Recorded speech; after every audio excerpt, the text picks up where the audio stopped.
Larne, fires were set at a leisure centre by young people wearing masks. Extensive smoke damage was caused. The building had provided emergency shelter for families in urgent need following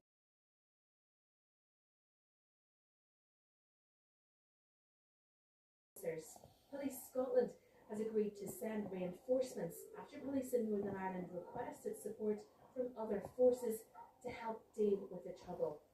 36 police officers have now been injured and 6 arrests made. For now, multiple appeals for Can have gone unheeded. Sarah Gurdon, BBC News in Ballymena. Phil, I know that you've been there since very early this morning and you've seen the clean-up operation, but there are also fears of whether or not there's going to be a repeat of this violence this evening.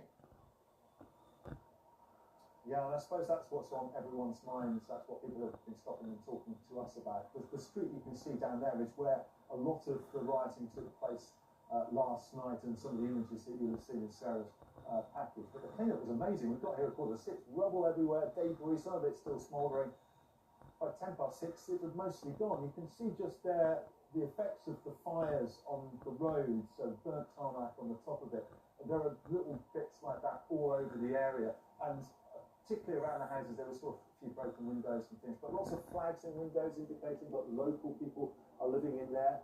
I spoke to 4 guys who were living in one of those houses just down there this morning. They're all Filipinos, they work at a local factory. They'd said they'd been up all night, barely slept, everything was going on just outside their front door. They said that 2 nights ago someone had tried to break through, but there was no targeting of them last night.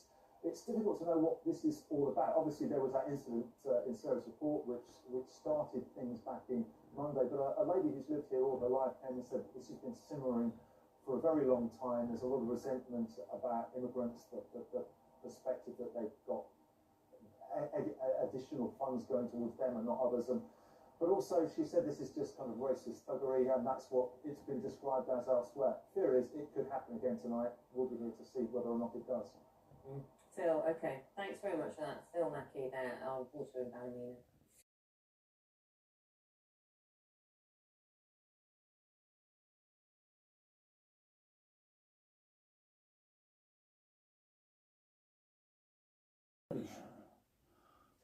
And then Bob Dylan, honoured musician, writing that he thought about all the years I've been listening to him, admiring his genius. Rest in peace, dear Brian. Ringo Starr's also paid tribute to the Beach Boys star, adding, "God bless Brian Wilson. Peace and love to all his family." Whilst Nancy's